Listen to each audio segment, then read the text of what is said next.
Hello, everybody. Welcome back to another exciting edition of our Comeback Story series. My name is Alec Casson. I'm the co-founder of Pain Free Comeback, and I am excited to be joined by Charlotte Burton, who was a client for a couple of months.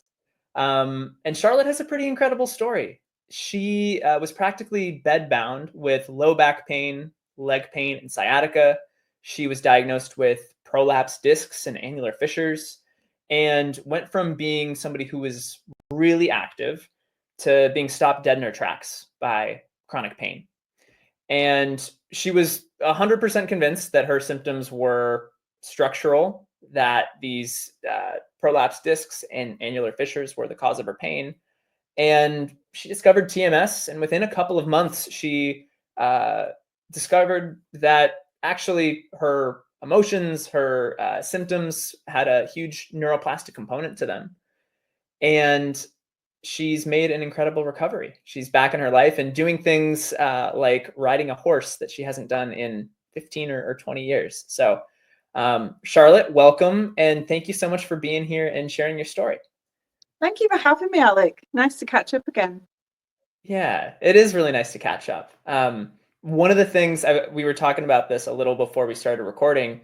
You seem to be like, I'll go on Facebook like once a month, and you'll just pop up to the top of the feed, and you're doing things like painting the house and going on like the scaffolding to the top level, and riding horses again. And it's really cool to see you back living your life.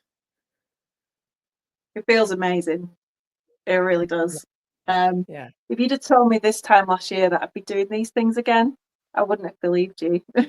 So, Yeah. yeah, it feels incredible. That's what a lot of people share and experience. And I think you mentioned as well that listening to these recovery stories was really important for you, that you were moved to tears by some of them. So I can imagine how, there are some people who are going to be watching this who are thinking the exact same thing that you were, that there's no way that, I'm going to be able to get back to my life and do these things. And here you are, having thought that, having actually realized that you can get back to your life and providing inspiration to others. I think that's really powerful. Yeah. When it's happening to you, when you're in that moment, you think, I'm a special kind of broken, and all of this stuff that I'm watching can't possibly be me. I'm something different. I'm not going to be able to get where these people are. I mean, it's a lovely story watching all these recovery stories, but that's not going to be me. So, okay, yeah, I'll have a bit of a cry about how somebody else has had some success, but it's not going to be me. So I'll just go Mm, back to being in pain and being in my dark world. Um, and I did think that for a very long time. And then I decided to do something about it, which is when I contacted you. yeah. And here you are. And here you are. Yes, yes. So I'd love for you to just share a little bit about what your life was like before the symptoms started. You live in Scotland and you lived a really Yeah. active life. Tell us a little bit about that before all of the symptoms started. Okay, so since being little, I've always been outdoorsy, I was always a tomboy. So always had a really full-on active life. I'd say when I was in my 30s, so we're talking, showing my age now, about 10 years ago, I was in the absolute crux of my climbing career. Basically, that's all I did. It was my passion. It absolutely defined who I was. I trained at the indoor climbing wall near enough every night, and I was out climbing at in the mountains at weekends. My whole world revolved around rock climbing. I had a full-on career at the time, working in healthcare, so I had a full-on life. And at that time, I didn't have any symptoms. I was just living my life.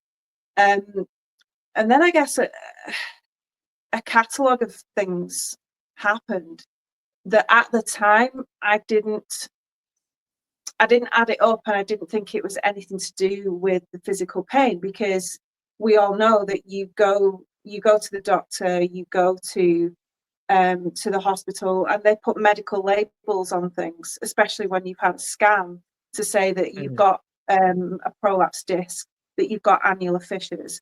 And without knowing any better, you just believe what you're told because they're the medical professionals, right? So you just, yeah. So I kind of had the active life, and then my life started to get stressful and things started to change. And gradually, I think, if I'm honest, I had about 8 years of one really stressful event after another. Moving up to Scotland, so moving house is stressful anyway, but moving country, moving career. Then we had COVID, which stressed everybody out, let's be fair. And then last year, I lost my dad, who meant the absolute world to me, so last year was just the hardest year of my life. And it was when all of these symptoms came to a head. And yeah, I just believe the medical labels. And the more you believe in those, the more you restrict your life, and your life becomes smaller and smaller and smaller. So yeah. And then when I started to read all about the mind-body syndrome, and finally found TMS, which led me to you. And I actually burst into tears when I found the term TMS, because it resonated so much with me. And it was kind of a really strange moment, because I just went down the rabbit hole with it, and I read all about it, watched a ton of videos, went to your website, watched loads of stuff about it, all you different bits and bobs you've got on there. And I just thought, that right there is what I've got. I know it. I know it, because I've been too fit and active and too healthy, if you like, touch wood, for it to have been any of these medical labels that I was given. And then I found out that actually, when you have an MRI scan, I don't know the actual percentages here or statistics, but if you were to MRI scan a ton of people around my age, like, I don't know, let's say 80% of them would come back with prolapsed disc, would come back with annular fissures. These are totally to be expected. Right. But the doctors don't tell you that. They just read your results of your MRI scan and put you, and it's so dangerous to kind of give a person that label, for them to walk away and be like, well, okay, so that's the reason for my pain, when actually it really wasn't, because the rest of the 80% of the people might not have that pain at all. They might be asymptomatic, and you're just feeling some symptoms for a completely different reason. Right. I think that's so important. And the statistics that I'm familiar with is that about 2/3 of adults with no back pain at all have some sort of spinal abnormality, herniated disc, bulging disc, etc. So you're pretty close there. And the figures go up with age, of healthy people without back pain who have a back, quote unquote, abnormality. I do want to go back to earlier in your journey when you got this pain, and you take us through a little bit of the medical kind of process and what you tried in order to get better before you arrived at TMS. Okay.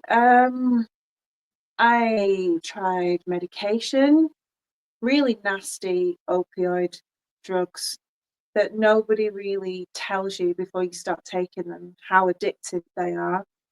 And actually, they're not actually much good for this type of pain. So painkillers, antispasmodic medication, so to reduce your muscles going into spasm. And so what else did I try? I tried yoga. I tried a chiropractor, physio. The physio, I remember the story that you shared with me of being told. You gonna share that? I think that just, to me, that underscores how just how much of a slog this was. Yeah, okay. So I went to see, it must have been about 5 different physiotherapists. and they all of them mentioned that you need to work on your core strength, because your core must remain strong at all times to be able to support your spine. But this one particular physio, it was a Facebook group actually that I was a member of for sciatica, and somebody put me in touch. I put a post on there basically saying, I've tried this, I've tried that, I've tried XYZ, and I don't know where to go next. I'm at rock bottom, and somebody please help me, like make some suggestions, because I don't know what to do. So somebody gave me the name of the Facebook group Physiotherapist. He was, yeah, something else. He also said about core strength, and how he was basically drumming it into me how important it is for your core to be super, super strong to support your spine, to the point where he said, right, you need to get yourself a Swiss ball, and he gave me a bunch of exercises to do, but not exercises that you do just every day or every other day. He said, you need to be doing core exercises every single hour. And he said, you don't have to do many reps, but you just have to be consistent, and you have to be doing these. You need to get your core. He was absolutely obsessed. He said, you have a disc problem, Charlotte, and I've seen the results of your MRI scan. You've got annular fissures, you've got prolapsed discs in a couple of your discs in your spine. They're not bad prolapses, but they're still significant, and you still need to do the work. And he was talking about hourly core strength exercises, when actually the research I've done since then, there's so much research now says that people with TMS doing core exercises, certainly to that degree, it just makes the problem even worse. Because with TMS, you're trying to relax your nervous system, relax your body, and all of this like core strength stuff, it was just doing the polar opposite of the stuff that you're trying to do to relax. So that did a lot of damage, further damage, I think, because I stuck with it for about 3 weeks, and I was just in so much pain, like trying to do the exercises that he gave me. And every time I tried to say this to him, he said, well, you've got to expect some pain, Charlotte. You've not used these muscles for 8 months, so you need to bear with it. You just need to keep going. So that was the advice from a physio. And it's all based in, I'm sure, from a good place, right? All these people who are trying to help you with this issue, this pain, but seeing it from this, physical only lens. Yeah. And the studies that I'm familiar with show that there is, movement is really cathartic. Like, as humans, we are meant to move. And one of the things that people in chronic pain do is they restrict their movement because there's pain, which tends to have the opposite effect of creating fear that movement is dangerous, and not providing blood to our tissues, our organs, etc. But the studies that I'm familiar with show that core exercise do no better in terms of pain reduction than just general movement. So there's a whole myth around core strength, especially in the cycling community where I come from. Core strength is necessary in order to absolutely. Yeah. You're holding yourself on a bike for hours and hours at a time. Yeah. And yet core strength, there's not really a correlation there with pain. And the thing is, with that particular physiotherapist, I did say to him, I've been doing some research, and in fact, I hadn't just been doing some research. Another physio in Glasgow, in Scotland, he'd said he's the first person that ever had said to me, I think this is a mind-body problem. I think he called it was just a different term under the same umbrella as TMS, but it was central sensitization syndrome was what he called it. And at the time, I was in so much pain. I'd been given medical labels from doctors, from consultants, from radiologists, and all of this. I just don't think I was ready to accept that this was what he was suggesting. So I kind of poo-pooed that for the time being. And it wasn't until later, when I found the TMS stuff, I thought, aha, he had it right. He had it absolutely bang on the money right. But when I Mm, approached this online physiotherapist with, I think this might be a mind-body syndrome, he completely shut me down. He said, you mm, have got a disc problem and you need to work on your core. He wasn't even open to considering that it might be something else. It was mm. definitely a physical problem, which I think set me back somewhat. Yeah. But yeah. It's really interesting that you were receiving these conflicting messages from different physios, and Hmm. so much the better that one actually said, "Hey, this might be a mind-body issue." And Yeah. central sensitization, neuroplastic symptoms, TMS. The field really right now doesn't do a great job of having a single label for what's going on, but it all refers to the same thing, right? Yeah. Of that Yeah. pain generated by the brain. Yeah. Um, so what was it that made it click? Because I think your experience is very similar to a lot of people, including myself, where they're presented with this idea that stress, fear, life issues, emotions might be playing a role in Hmm. your symptoms.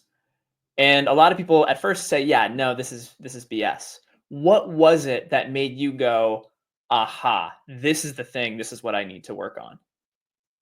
I think I'd I'd been in such a dark place for months and months and months, Alex. Certainly since I lost losing my dad was kind of like the final straw that broke the camel's back. Mhm, And I went downhill from there with the physical pain and my mental health as well. And as we know, with TMS, the two coincide very much so. mhm, And I think the fact that I wasn't getting any better through all the suggestions. So let's say, if, yes, I did have a prolapsed disc or these annular fissures, all of this treatment that was being recommended to me, like you need to go and see a physiotherapist, you need to take opioids, you need to take these drugs that will stop your muscles going into spasm. All of these tools in this kit weren't working for me. And I thought, well, mhm, if it is that, then why isn't the treatment working? And then when I saw, surely I should be better by now. So then when I started to watch the TMS videos and I was listening to people, just like people will be listening to me now, um, that's when it clicked, because it was just kind of like, oh my goodness, like, of course, like mm, this makes sense because I've had so much stress and I've been holding it all in my body and not getting it out anywhere. So mm, I was just so tense. I carried my shoulders up here half the time. I just carried it. And mhm, doing like so much reading about TMS and like watching these videos, that's when it clicked, because it's kind of like, hang on a minute, all this treatment isn't working for the physical stuff that I've been diagnosed with. So, and mhm, I had nothing else to lose at this point, Alec, nothing else to lose. So mhm. it was kind of like, Right. right, okay, I'm going to go down this path because I've got nowhere else to go. And this really resonates with me because other people, and I think I cried as well, because it was like, oh, there's a whole world full of people going through this. It's not just me. Because when you are bedbound, when you are struggling and everybody else in your life is getting on with their daily life, they're going out to work, they're doing their favorite hobbies, they're going out to restaurants, they're just living their lives, and you can't. So you're in this dark place, and it's a very, very lonely place to be. It's Mm, awful. I never want to be there again. But even though I live with my husband, who loves me very much, and my wonderful dog, and I've got lovely friends and family, I was so alone, mm, so very alone with it. But it wasn't until I started like looking into this and watching videos um and I realized that there were other people going through this. It wasn't just me. So it was mm, kind of like tears of relief as mhm, well, because it's kind of, oh, there is light at the end of the tunnel. At least I can tap into a community of people who are going through what I'm going through now. There are other people now. Even if there mm. isn't an instant fix to this, I can work my way through it. Mm. Yeah, It's difficult enough to be in constant chronic pain. yeah, It is a whole another level to be alone or feel alone in oh that yeah, struggle. And it is so lonely, right? It yeah, it messes with you not just physically, but psychologically, and oh, big time. it's like the Yeah, world is continuing to spin while you're staying stuck, and it's yeah, and it's it's a so really, really frustrating, difficult feeling. especially when Yeah. you're a really competitive person like I am and a really active person. And it's the frustration builds and builds and builds, and that adds to the tension in your body, it adds to the pain. So it's a Mhm, vicious circle. It's a vicious mhm. circle until you stop it. Yeah. So let's talk about how you stopped it a little bit. So you come across TMS, you see, wow, this really is me. I have nothing else to lose. And Yeah, we start together. Take yeah, us through just the beginning of the journey. Because I remember the sessions that we first had, you were taking them from bed. yes, yes, I was, because that was my safe place. That was my comfort zone. And that's where I'd spent previous last 8, 9 months. Mm, Um, and that was, so for me, sort of lying down with my knees up, with my back completely flat, was the only time I could completely relax. mm, So yeah, our first sessions certainly were done from that position, because that's where I did and lived most of my life at that time. I was mhm, doing my work emails from my laptop in that position. I was eating my dinner, my lunch from that position, and it's just, and you get to the stage where you get tired of hearing yourself complain about it to your loved ones. You get mm, bored of hearing it. It's just like, oh, I can't say this again, and I'm going to bore my partner silly with this. So that's when it becomes even more lonely, because you've mhm. nobody to have a whinge to, because you're just fed up of Right, hearing it, because there's never a solution to right, your predicament. right. So take us through those first few weeks of your recovery and our work together and what you started to see, what results you started to experience and yeah. Okay. Even though I was really, I guess at the beginning, even though I was so excited to get started, because I thought, right, please God, this has got to be the solution. This has to be the end, to the beginning of the end to all of this, because I can't go through this anymore. So but having said that, I was a bit sort of skeptical about Mhm. what it was you could do for me that would work. Um, I was a little bit, so sort of approached everything with a bit of caution, and a bit of Mhm. lowered my expectations a bit, because I just didn't know whether this stuff was going to work. Um, and Right. I'd say the first couple of sessions, I was still in a really, really bad place, because we were meeting weekly. Um, so yeah, the first couple of sessions, I was still rock bottom. But the way in which you coached me, you sort of made me look inside myself, and to what was causing all the tension in my body, and things you sort of suggested things and mentioned things that I'd never even thought would be contributing to this stuff. And they were proper Mm. light bulb moments. I'd be like, oh God, yeah, I hadn't even thought of that. That's so true. And I just started to add all of these things up, and it was just light bulb moment after light bulb moment. And I started to get excited then that there was really a way out. But Mm. like I say, it did take a good few sessions for me to really sort of start believing, because you've got to believe. Personally, you've got to believe in what you're telling me and what you're sort of suggesting, if you like, because you Right. can't physically reach your hands down the internet and heal me. That's not, that's not Right. what you're there for.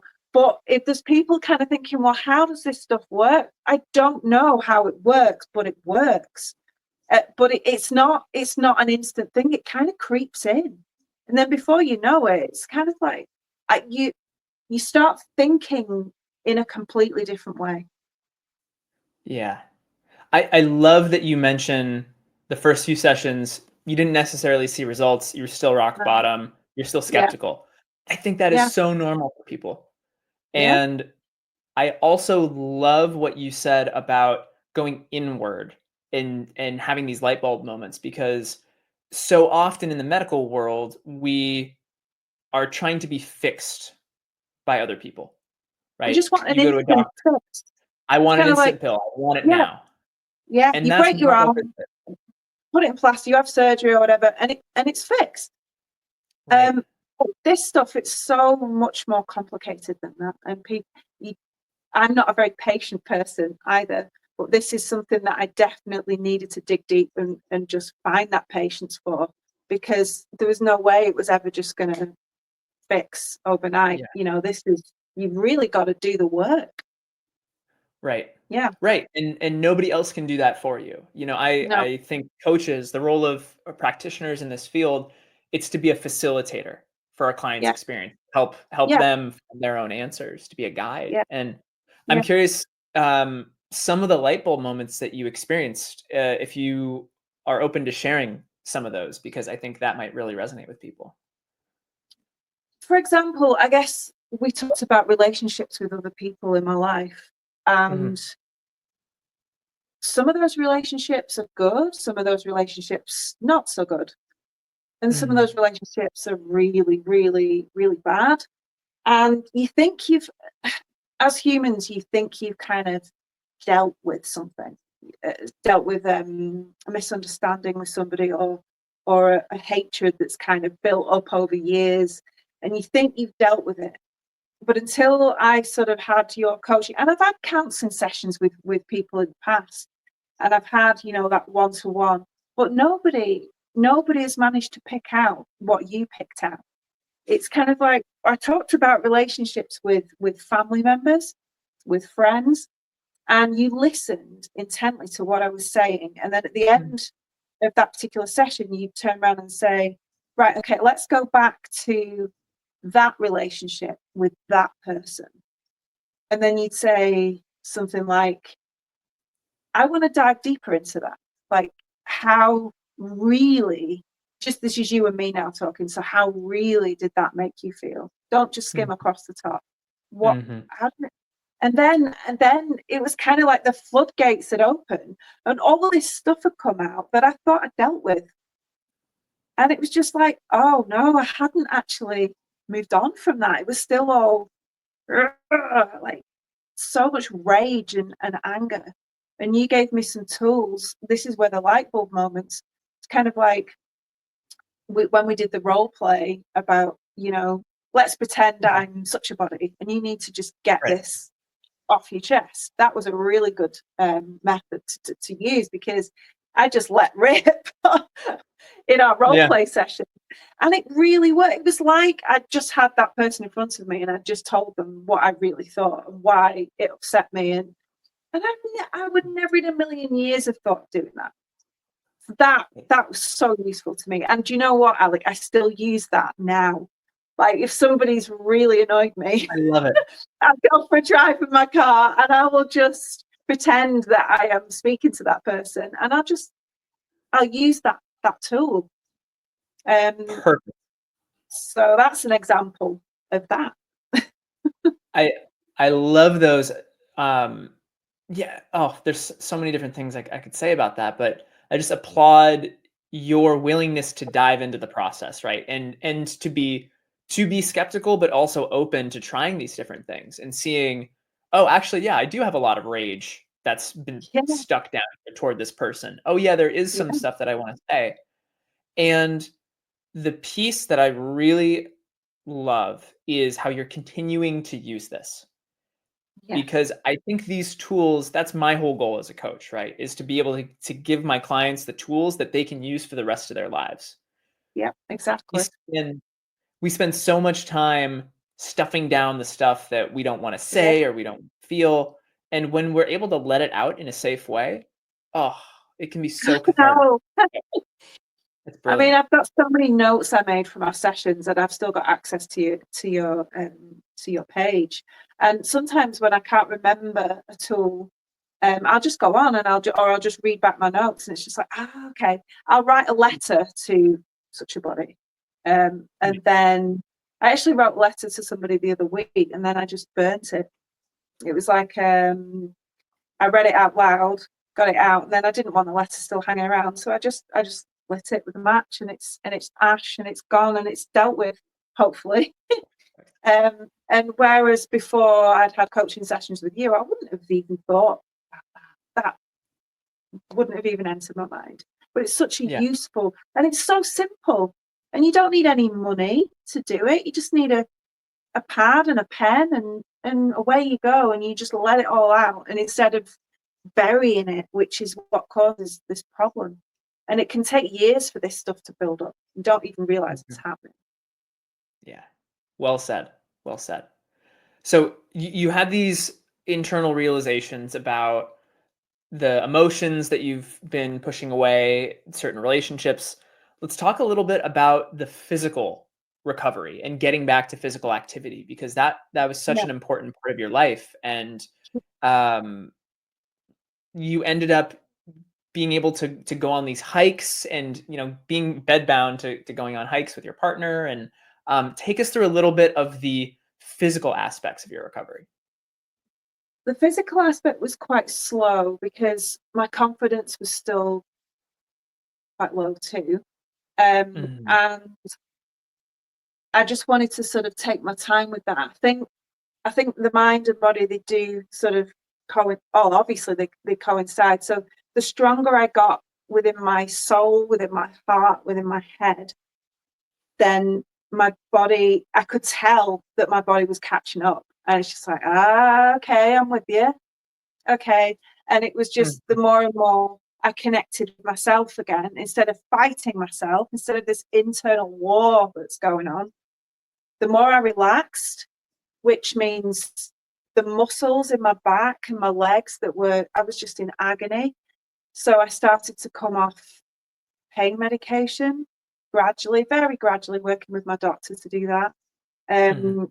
And I actually found that I didn't really need these strong painkillers anymore. The more I started to move my body, get out of the house, even just as simple as just going to the shops and talking to people again, because I'd shut myself away in my own little dark world for many, many months. And so once you get out of the house and you just take it step by step, give yourself a really small goal. And it might be, okay, today I'm going to walk to the shop and buy a can of Coke or a pint of milk or whatever. And while I'm at it, I'm going to talk to some people. I'm going to make conversation. And all of it helps you want to do it again. So if you had a nice experience when you went out of the house and you went to the shop, you're going to want to do that again the next day. And even though it seems so silly and so small, because everybody goes and gets groceries and does these things daily, but when you've been so dark for so long, just plucking up the courage and having the confidence to, oh my God, what happens if my back goes into spasm when I go into the supermarket? What happens if I can't move and I make a scene and then people have to help me, and the more and more you wind yourself up, you don't go out. Right. So I think what I did was I just started, Alec, to set myself really small goals. Um, uh, Walk 500 yards today, walk a mile today, and just monitor how my pain was feeling. And if I had a spike in pain that particular day, I'd ask myself, what was going on in my head at the time? How did I feel at the time? Had I had an argument with somebody? Had something happened? Was I tired? Because sleep's really important. So everything's got to balance out. What's my diet like at the moment? Everything contributes to this pain, but Mhm. mainly it's your mental health, because that gives you this tension and sets your nervous system off. Mhm. Um, so yeah, I think the physical side of things, I just set myself, because I'm a planner and an organizer naturally. So it was just like I trapped myself as a bit of a project. It's kind of like, right, okay, so we're sorting out the mental side of things, which eventually the hope is that we're going to sort out the physical pain. Great. So let's set myself these goals. But I think what was really key for me is if I failed a goal one particular day because I was in too much pain, I didn't beat myself up too much about it, because you think, oh my God, I've been doing this work with Alex for like 3 weeks and I've just been out for a walk and I'm in absolute agony. I've had to take my opioid painkillers again, and and I catastrophized and it was the end of the world. And I'm not going to lie, I did that a few times. I think we Yeah, I spoke remember a that. few times about that. Yeah. But I think the more and more you do it, you expose yourself to what you're scared of, even if it's just going for a walk or getting on your rowing machine or the treadmill or whatever it is that you're trying to achieve. Just do it slowly.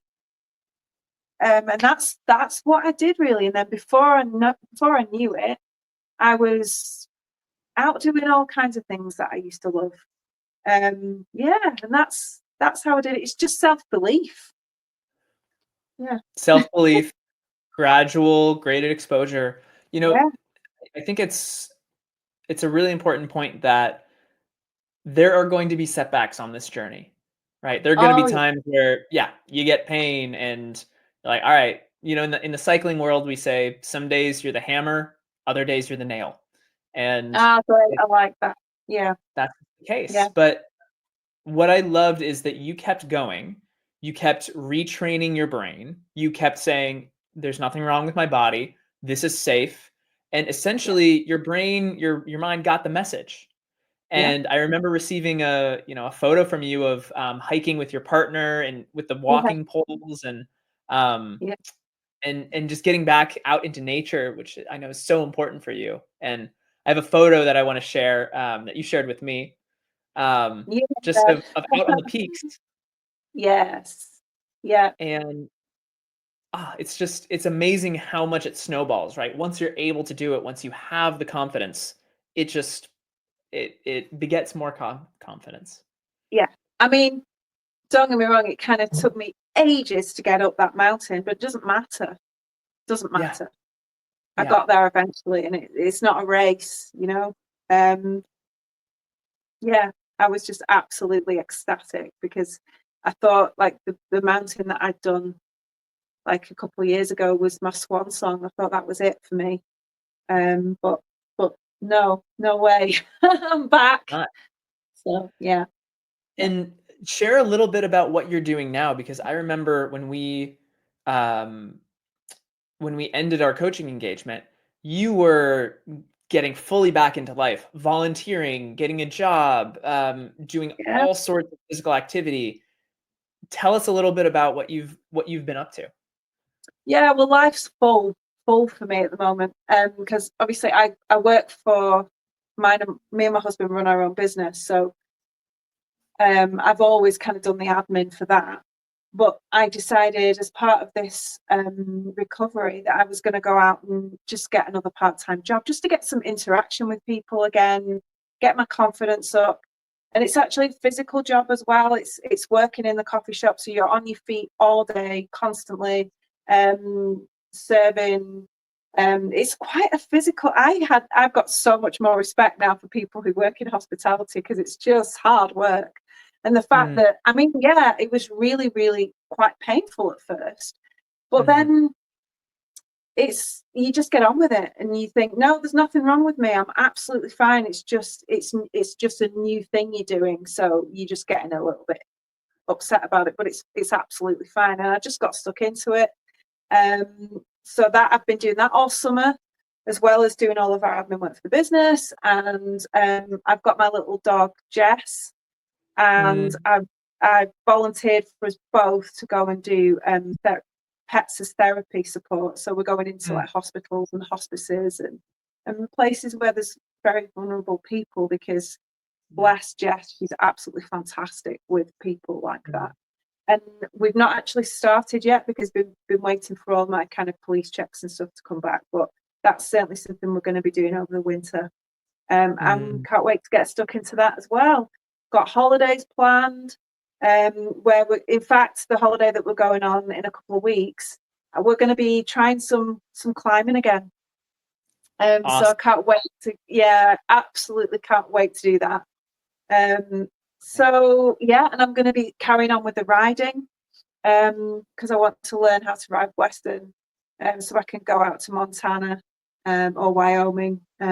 Let's talk about that one for a moment, because when Yeah, I was sleuthing on Facebook, and you had posted this photo of being on a uh, horse for the first time in 15 20 or years. 20 years. Yeah, 20 years. yeah, yeah, And yeah, you had this dream, right? That you said of wanting to go to Wyoming and ride Western out there, and yeah. you're Always wanted to do you're that doing since that. I was about 10. And it's kind of a dream I forgot about because I got into climbing and that kind of took over my whole world, and I kind of forgot all about riding. But then, I've got the opportunity to do it now, and this dream is kind of like being reborn just at the same time as I've been reborn. And it's kind of like, Mm, do you know what? This dream on my bucket list, this has come full circle now. And yeah. I'm actually gonna get to do this at some point. I'm gonna fly out to Wyoming or Montana, and I'm gonna ride with the cowboys. It's so cool. I love that you Yeah, mentioned reborn, because that's a word that you used a few times, yeah. in It your really feels recovery. like that. And Yeah, there's this quote that I wanted to share. You shared with me a few months ago. I feel reborn. I'm not only back in my life, but I'm excited about it again. yeah, And one of the things that I like to talk about is who you were, or who somebody was before their symptoms, and who they are after, right? Because it's mhm, not just this resolution of physical symptoms, but what you learn about yourself along the way. So yeah. if you were to share some insight into who the new Charlotte is, what words would you use to describe her? I guess I'm a hell of a lot more mindful of what I say to myself, and what I say to others as Mm, well, because it can have such lasting effects. Like, can be so damaging. Um, Like the way you speak to yourself is really important. Just remember that, would you speak to a friend the way you're speaking to yourself? And I think I've heard that quite a lot, and it's so important. And it's just something I didn't think about before all this happened. I just kept beating myself down all the time, and I thought it's okay, because I'm saying it to myself. It doesn't matter, but it does matter. It really matters, because you can make yourself very, very ill, like I did. I mean, they say the word disease, so dis-ease, and it's mhm, so true. It is so, so true. So I guess, having come out the other side of this now, um, that is something that I really took away from that, is kind of just be really mindful of the way you're speaking to yourself, the way you're treating yourself, and the way you're treating the world around you, and others, because the kinder you are, the more relaxed you are, the more mindful you are, you'll have a better journey through life than if you're raging and trying to be a perfectionist, because that's, oh god, I'm very, I mean, I'm not saying I've transformed into like this perfect being, far from it, but like before all this happened, I would want everything to be absolutely perfect in my life. I wanted my house to be perfect, tidy, everything in its place, really kind of OCD thing going on. mhm, And you just got to let the little things go. mm. Sometimes it's really hard to do that, but um, I am a lot more mindful of that now. Let's just say that. It's kind of like, does this really matter? Do you really want to lose sleep over this? There's a coffee stain on the coffee table. Just don't sweat the small stuff, Mm. because that really does build up in your body, and it can make you poorly. Well said. Well said. Yeah. So my last question: if there is somebody who is watching this right now who was in the place where you were a year ago, struggling, in pain, maybe skeptical, speak directly to them. What would you say Please to them? don't give up. Just do not give up on yourself. You know, you are so important, and you just need to dig deep and concentrate on you. There is nothing wrong with you physically. You know, if you've been all checked out by all the doctors and there's nothing seriously wrong with you, then you have got nothing to lose by going down this TMS path. You know, Alec is fantastic, and I could not have done this without him. And you just need to believe that somebody can help you with this stuff, and this stuff works. It really works. I can't expect, honestly, I sit there and go, I don't think that's going to work for me, that I'm in far too much pain. There's no way. That's not even going to scratch the surface. It would be a waste of money, a waste of my time. You know, these are all negative, really negative things to say to yourself, and you just need to stop it. And you've got nothing to lose by trying this with Alec and going down this TMS. Nothing to lose whatsoever. I am so pleased. I've got my life back, and you can get yours back too. Charlotte, well said. Well said. And thank you for being here and sharing your story and for being so open with people. We'll Welcome. put I've got your one more thing to say, if you don't mind, go before for we it. go. I was looking online this morning, and I found this quote, and it's just so true. I saved this actually last year when I just was discovering TMS. I'd like to read it out if that's okay. Absolutely. So, and this is to everybody that's suffering and, you know, wondering what to do next. So, time doesn't heal a nervous system still bracing for impact. It rewires when safety becomes undeniable. When something stronger than the past keeps showing up, that's when the body finally believes the war is over and peace is real. I just absolutely love it, because it's just what this journey is about. I'm so glad you shared that. I'm so glad you I shared thought you'd that. like that one. Wow. I'm gonna I'm Yeah, gonna I'm gonna take that one and put it in my quote bank. yeah, I think you should. Oh. Really resonated. Yeah. Charlotte, thank you for being here. Thank you for sharing everything. If people want to contact you, we'll put your email address in the description section of the video. Absolutely. Don't hesitate. Yeah. Excellent. And for anybody watching this, if you want to see more of Charlotte's story, you can go to aleccasson.com/breakthroughs, hear more about her and other people who have had recoveries through a mind-body process.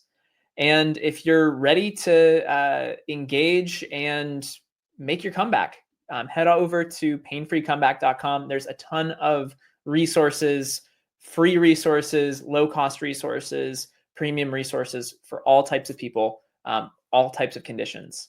And thank you for listening. Thank you for watching. And we'll see you next time. Take care, everybody. And thanks again, Charlotte.